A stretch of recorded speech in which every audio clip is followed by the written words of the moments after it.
Bolt. I'm Daniel. I'm Rex. This is Jim Beam's signature craft. Yeah, craft the rice version. Okay. Yeah, this is from Karl Porter. Karl Porter, you magnificent bastard. Fight. Karl Porter got us this one. I'm a little nervous now. Yeah, so they did a. So you remember how Because the in rice. our visit, The rice. yeah, right. In our visit to Jameson and Middleton, Right. they created a line called Method and Madness that allowed them to branch out and try things. Yeah, it's in this episode right here. Jim Beam did not quite follow that model as well as they could have. Okay.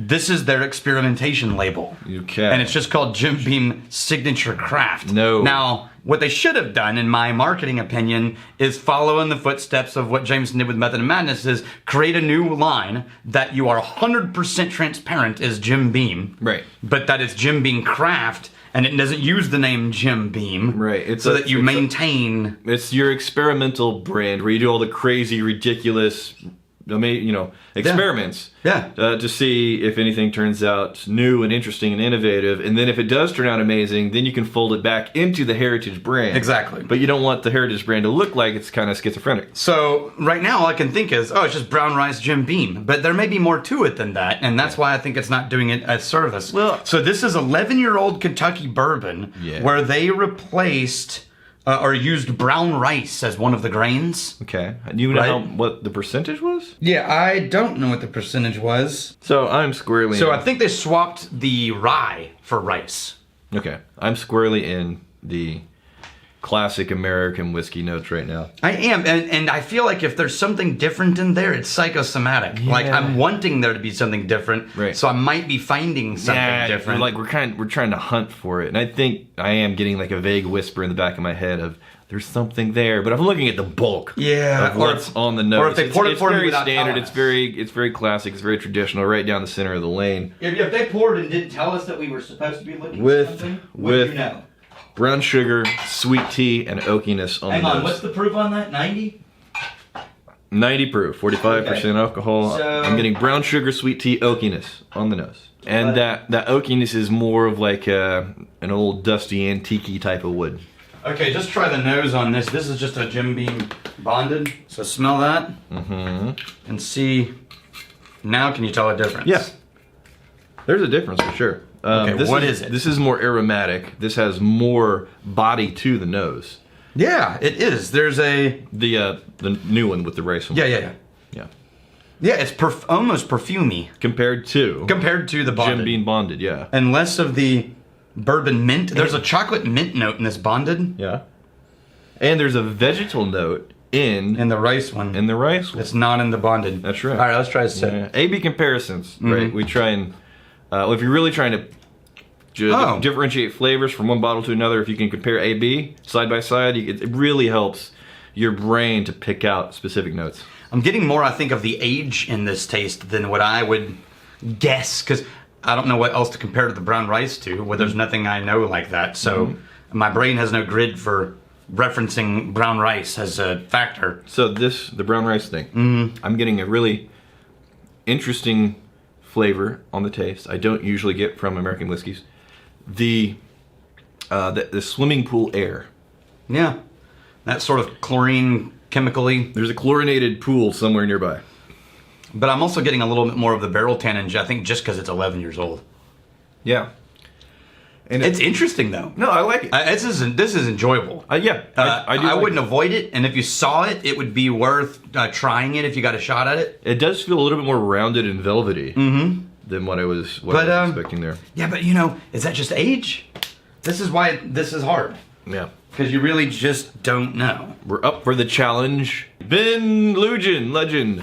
Why oak barrels specifically? Why not maple or other woods? So the episode we were just mentioning, Exactly. behind the scenes at Jameson, we were talking with the 5th generation master cooper, Jared Buckley. and we asked him this exact question. Yeah, and there's Yeah. a lot of research online about this. You can find massive articles written about why oak. But the short version is, Right. you need a wood that's dense enough that it doesn't leak but not so dense that it can't breathe with air. And it can't have too many oils in the wood. Or it affects the flavor of the whiskey. Right. Right. And so it turns out that oak as a species of wood just happens to be the perfect of all the various combinations for aging things without leaking too much or over impacting or not allowing whiskey to breathe. And the flavors that oak does typically present are usually universally liked flavors. You'll get different flavors from other kinds of wood. And so, again, on our other channel, Whiskey Tribe channel, right here, we're doing a review of what's this? This is a new thing. This we is trotted out a new thing. Old Beezer Kentucky Straight Bourbon. Boris Chang. Boris Chang, you magnificent bastard.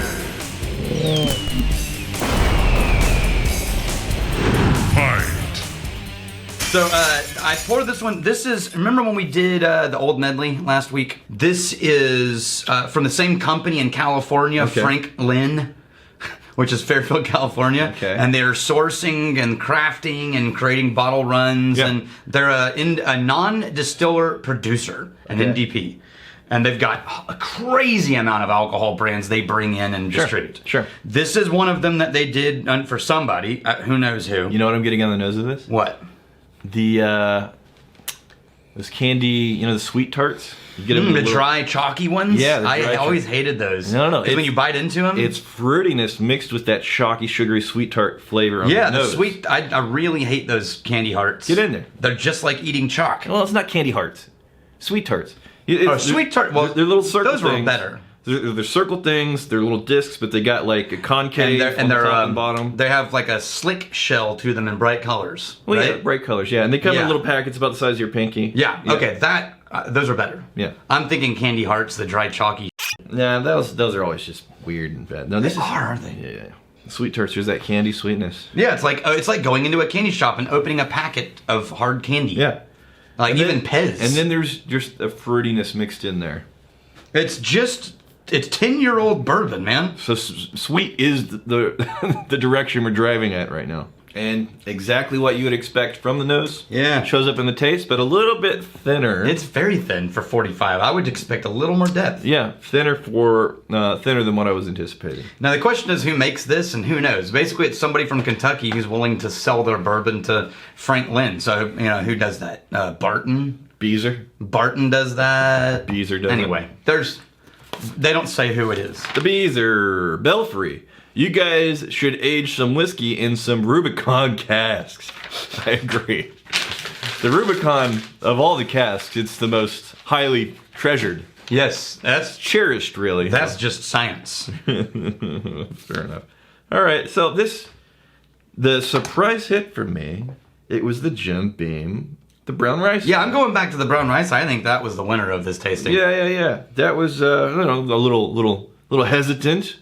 And as I'm going back, I'm getting more of the perfumey notes. Yeah. So, quite nice. I like that one. Here's to fighting, stealing, and drinking. If you fight, may you fight for a friend. You steal, may you steal a lover's heart. And if you drink, may you drink with us. Hey, thanks for hanging out with us in the Whiskey Vault. Don't forget to throw in a like, hit that subscribe button on the bottom right, and drop a question or comment down below.